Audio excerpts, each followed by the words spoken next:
এই সময়ছোৱাত আমি তোমালোকৰ লগত আজি এটা আলোচনা কৰিব লৈছোঁ যে আমাৰ যিখন শনিবছৰ তালিকা এই তালিকা অনুসৰি আমাৰ মে' মাহৰ আজি দ্বিতীয় শনিবাৰ আৰু দ্বিতীয় শনিবাৰটো আমাৰ বিষয়বস্তু আছিল ধুমুহা বতাহ, অতিবৃষ্টি আৰু শিলাবৃষ্টিৰ সময়ত ল'ব লগা সাৱধানতাৰ বিষয়ে আলোচনা।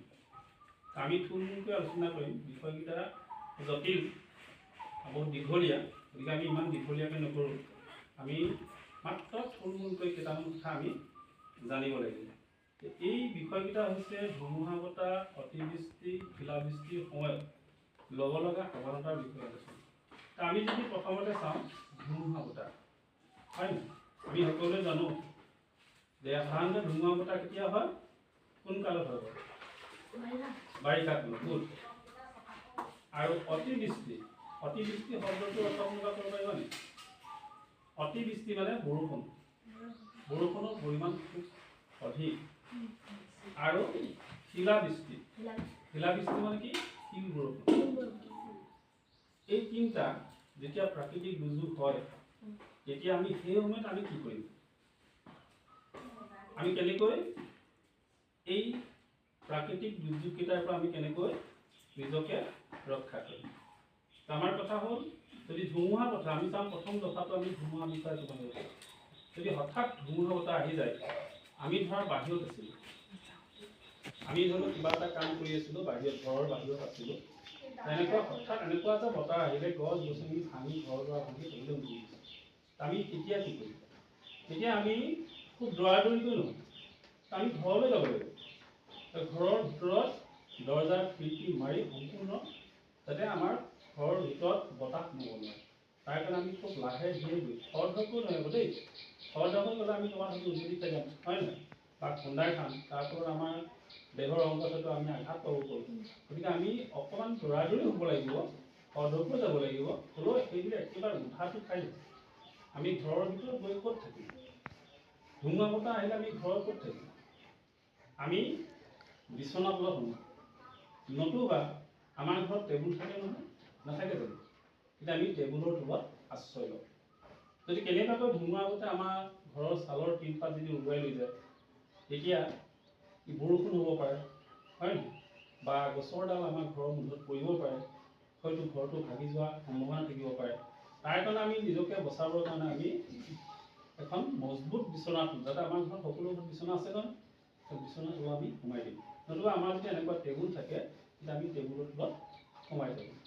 যেতিয়ালৈকে ধুমুহা বতাহ ধাম নাকাটে বা ধুমুহা বতাহ যাক শেষ হৈ নাযায়, আমি তেতিয়ালৈকে এই মানুহৰ ভিতৰতে আশ্ৰয় লৈ থাকিম। কেতিয়াও আমি বাহিৰলৈ নাযাওঁ, আৰু গ'লে হয়তো আমাৰ বিপদ হ'ব। হয়তো আমি বাহিৰলৈ ওলাই গ'লে ধুমুহাই গছ গছনি ভাঙি আমাৰ গাত কৰিব পাৰে, হয় নহয়? আমি সেইকাৰণে ক'ত থাকিম? আমাৰ ঘৰৰ ভিতৰত আমাৰ বিচনা তলত আমি সোমাই থাকিম, নতুবা টেবুলৰ তলত আমি আশ্ৰয় ল'ম। যদি আমি এনেকৈ থাকোঁ, তেতিয়া আমাৰ ঘৰৰ টিনপাত ধুমুহাই উৰুৱাই লৈ গ'লেও বা গছৰ ডাল ধুমুহাই ঘৰত পৰিলেও আমি আমাৰ নিৰাপত্তাটো আমি ৰক্ষা কৰিব পাৰিম। এইখিনি ধুমুহা লগৰ সময়ত ল'ব লগা সাৱধানতা। তাৰপিছত আমি যাওঁ অতিবৃষ্টি। অতিবৃষ্টি মানে খুব প্ৰবল বৰষুণ। কেতিয়া হয় বুলি ক'লে? বাৰিষা কালত, নহয় জানো? এতিয়া বাৰিষা কাল আহিছে, এতিয়া লাহেকৈ খুব বৰষুণ দিছে নাই? আমাৰ বহাগৰ বিহুৰ পৰা ঠিক বৰষুণ এতিয়া এৰাহে প্ৰতিটো ৰাতিতে আমি বৰষুণ পাই আছোঁ, দি আছোঁ। আমি সেই সময়ত আমি কি কৰিম? যে আমি অত্যাধিক পৰিমাণে যেতিয়া আমাৰ বৰষুণ হ'ব, তেতিয়া আমাৰ কি হ'ব পাৰে? যে আমি সেই সময়ত যদি বাহিৰলৈ ওলাই যাওঁ, তেতিয়া হয়তো বৰষুণৰ আমি তিতিলে আমাৰ কি হ'ব পাৰে? কিছুমান ৰোগ হ'ব পাৰে, যেনে পানী লগা, চৰ্দি, কাহ, হয় নহয়? সেইকাৰণে আমি কেতিয়াও বৰষুণ দি থকা অৱস্থাত আমি বাহিৰলৈ যাব নালাগে। গ'লেও আমাৰ বিশেষ কাৰণত যদি যাবলগীয়া হয়, তেতিয়া আমি যাতে এই বৰষুণৰ নিতিতো, তাৰ কাৰণে আমাৰ কিবা ব্যৱস্থা আছে নহয়? কি আছে বাৰু? ছাতি আৰু জাপি, হয় নহয়? এই ছাতি জাপি আমি মূৰত লৈ আমি ওলাই যাওঁ। গ'লেও কিন্তু আমি বেছি সময় আমি বৰষুণ তিতি বা বৰষুণৰ সমস্যাত আমি বাহিৰত ওলাই থাকিব নালাগে। কাৰণ যিহেতু সেই সময়ত আৰু এটা বিষয় আছে যে শিলাবৃষ্টি হৈছে, শিল বৰষুণ হ'ব পাৰে, ডাঙৰ ডাঙৰ। এতিয়া অলপ দিন আগত শিল বৰষুণ হৈছিল, ডাঙৰ ডাঙৰ পাথৰ মানে পৃথিৱীৰ আকাশৰ পৰা আহি ডাঙৰ ডাঙৰ শিল খহি পৰিছিল। যদি সেই শিলটো যেতিয়া আমাৰ মূৰত পৰি যায় তেতিয়া কি হ'ব? আমাক চেপেটা লগাই দিব, হয় নহয়? আমাৰ মৃত্যু হ'ব। গতিকে আমি সেইকাৰণে সাৱধানতাৰে বৰষুণৰ সময়ত আমি ওলাই যাম, বিশেষ কামত যাব লাগিব, কিন্তু হ'লেও আমি চাই লওঁ বৰষুণজাক কিমান ডাঙৰ, যে কিবা শিলবোৰ হৈছে নেকি, সেই শিল বৰষুণ হৈছে নেকি, তেতিয়া আমি বাহিৰলৈ ওলাব নালাগে। সেই সময়ত আমি ঘৰৰ ভিতৰত থাকিম।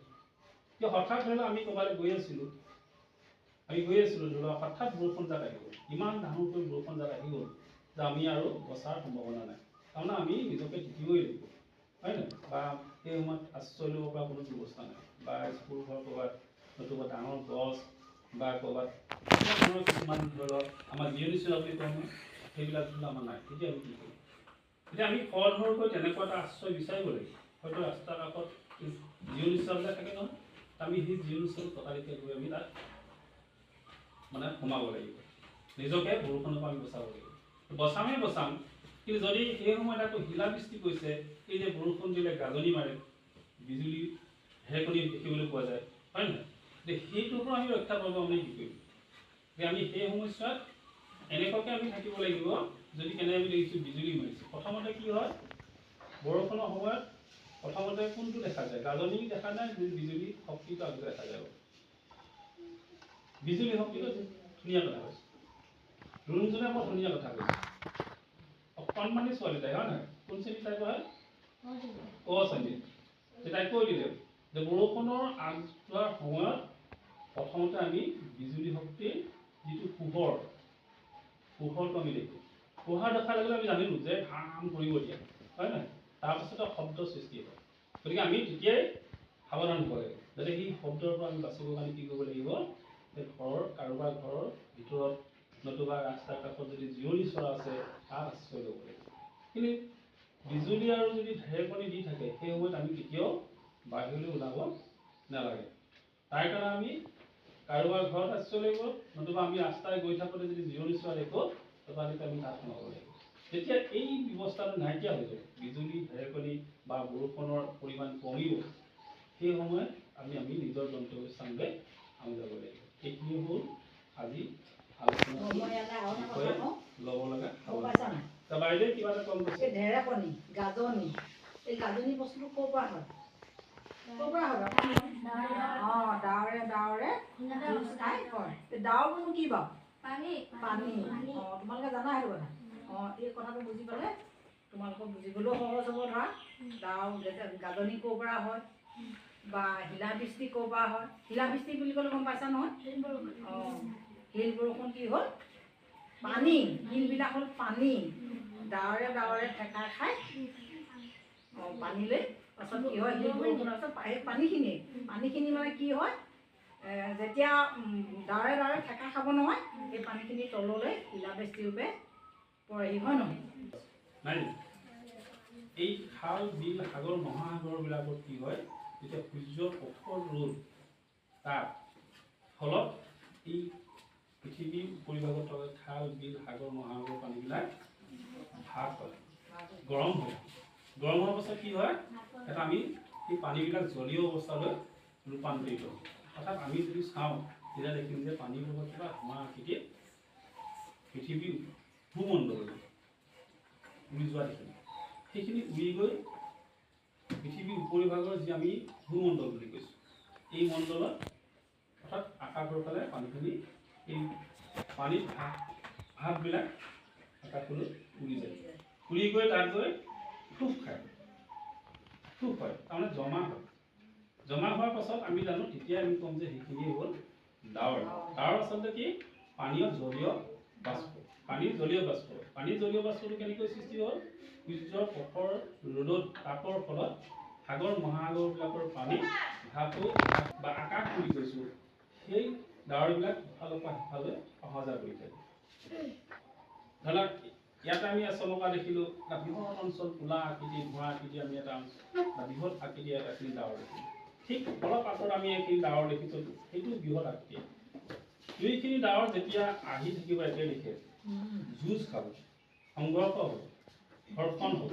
ঘৰ্ষণ হোৱাৰ লগে লগে এই যে আমি কৈছোঁ, অৰুণজীয়ে কৈছিলে যে কিবা পোহৰ এটা দেখিবলৈ পায়, হয় নহয়? বিজুলী শক্তি প্ৰথমতে ঘৰ্ষণ হোৱাৰ লগে লগে এই পোহৰটো বাষ্পীভূত হয়। তাৰপাছত যেতিয়া পোহৰ দেখা পাম তেতিয়া ঠেকা খাইছে না দিব তেতিয়া এটা শব্দ সৃষ্টি হয় ঠামকৈ কৰে নহয় সেইটোৱে হ'ল গাজনি। এই পোহৰটো কি বিজুলী শক্তি বুলি কওঁ আমি। আৰু ঘৰখনৰ ফলত পোৱা এটা জুই খাণ্ডৱ দাগ।